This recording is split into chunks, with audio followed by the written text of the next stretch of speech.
Hey everyone, it's Ben Hardy here, and in today's going to be looking at the P500 version of the Defender. I think this is the best Defender to get, and I'll explain in today's video. Before we get in this video, I want to give a huge shout out and thank you to the Land Rover here in Salt Lake for giving me some time with this Defender. I'll include a link to their website in the description down below. If you have any questions or need any help, just ask for Isla. I'll also include a link to my car buying guide. Let's get into it.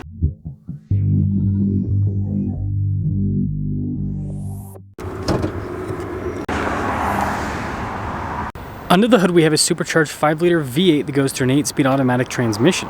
Fuel economy is 14 around town and then 18 on the highway, with power outputs being 493 horsepower and then 450 pound-feet of torque. Now, before we move forward with this review, I do want to mention, if you want to see more videos just like this, then I recommend you subscribe because I post content every single day. Now, starting with the front end, we've got the checker plates here on either side, which is a really cool feature on the Defender. Of course, got the big Defender logo as well. And then I love the circular headlight design. I think that's really cool. And then you can see here how it's kind of like darker with the coloration. Like a regular Defender, it's kind of more of a bright silver. There's one down there, so you can kind of see the silver at the bottom. But yeah, anyways, really cool looking front end. Now, our tire wheel setup is 275 by 45 by 22 in the front and over in the rear. And you can see here with the wheels completely blacked out, you've got the larger spokes, which I think gives it a sharp look. And then I like the little fender flare there. You can see the rest of the trim's also painted. And then you've got the cool venting there on the side.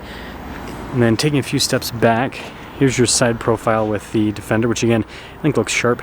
And well, for a boxy car, we also have a boxy key fob. We have our lock and unlock function, the opening, well, the unlock rather for the rear. Let's turn the lights on the other side. Land Rover logo with that as well.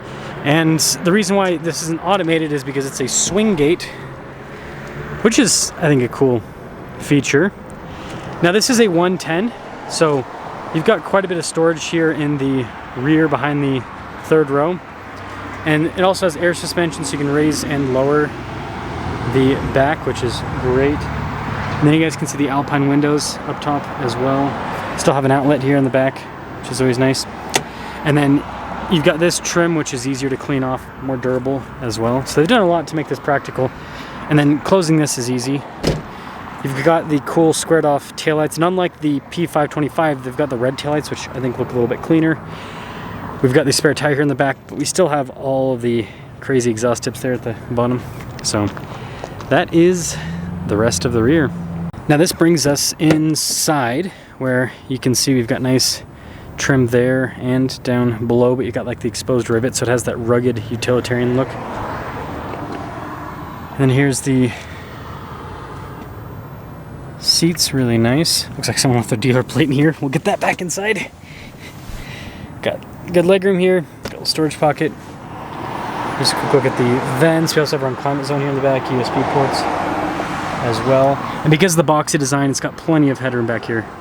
And this leads us up front. So you can see again with the trim here, and then also down below, we've got all of our window controls here. Memory seat function as well.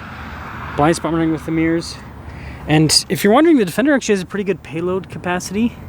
So with the V8, you can see 825 pounds. That might not sound like a ton to you guys, but remember, this is a unibody vehicle.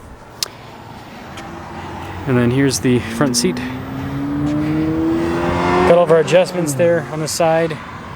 The nice trim all over.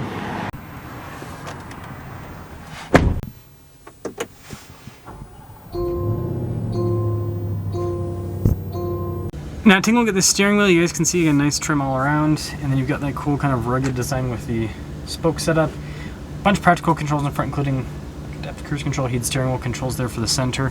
Just have traditional stocks here on the back. And then we've got this nice full digital gauge cluster in the center, which we can use to change what the display looks like. You can also see different bits of vehicle information, so it's nice and customizable. Now, Land Rover has a really cool 360 camera that fills in underneath the vehicle as you move. But you can see out of a bunch of different angles, and you can also change the camera system depending on what you're doing with the car. And then as for the infotainment system, this is the larger unit.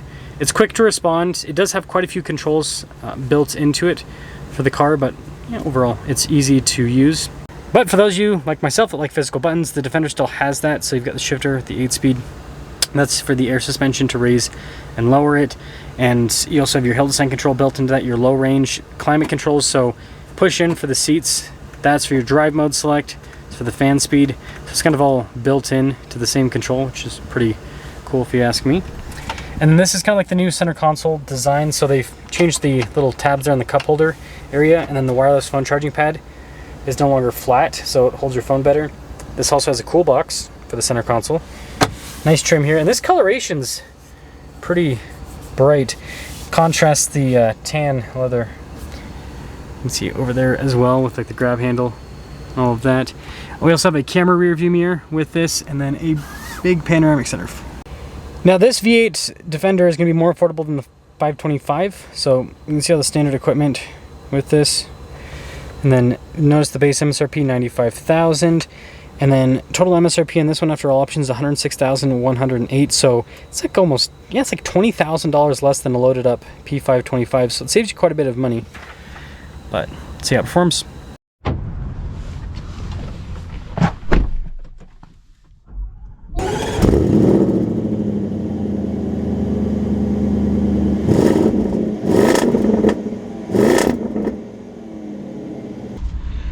Well, let us set off in the P500. Good visibility. And every time I review a Defender, I'm like, man, I miss my Defender. My wife and I owned a 2023 for a year, and yeah, we both miss it. We both miss it. It's a cool car. They drive so well. I mean, you guys will see that here. It's got a nice balance between being luxe, handling well, and then also, you know, it's got the crazy off-road capability. I mean, it seriously is absolute insanity the places that you can take a Land Rover Defender, given the fact that this is a unibody SUV. Crazy. Yeah, great torque. And here's the deal, I've driven the P525, and it is technically faster because it's got a little bit more power. It's really hard to tell. Really hard to tell. Because they're so close in power. So it's kind of, I don't know. It's one of those things where it's like, sorry, I'm just making sure this bicyclist isn't too close to me while I'm turning. Yeah, it's like, I don't know if it's worth it going for the more loaded up one. I mean, and this sounds great. It still has that supercharged V8 sound and power, you know, immediate response. It's a really cool powertrain. The only downside about the V8s is you can't get a raised air intake with them because that only works with the turbocharged engines. It doesn't work with the supercharged engine.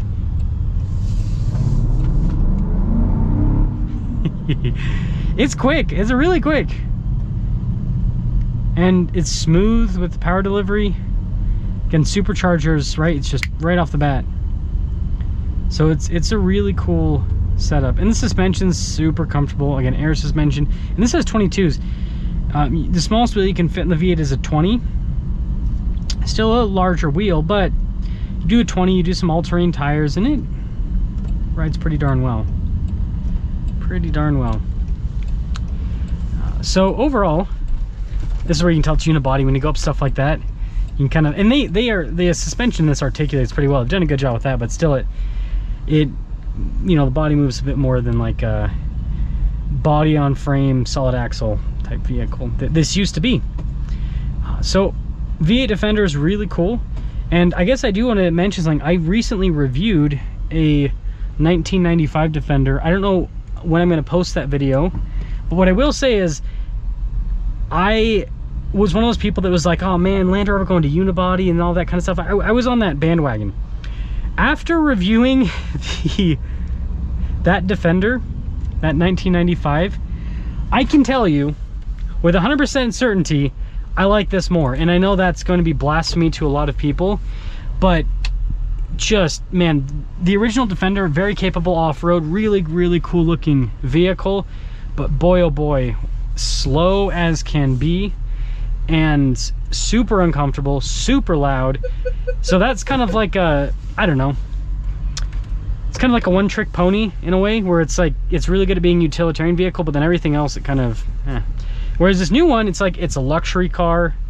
It's a daily driver very easily, and if you get the 6-cylinder or 4-cylinder, they actually get pretty good fuel economy, and this still gets good fuel economy for being a boxy vehicle. But yeah, so you've got that whole setup, and then they're super capable off-road. I owned one, I took it off-road, and it can do Jeep stuff. It really can. It's quite impressive. So yeah, despite the new Defender getting crap for being a unibody SUV and all of that, it's super impressive what they do with this packaging. And well, I owned one of the new ones, and I will never own one of the old ones. It's still a cool vehicle, but this is just a lot more practical.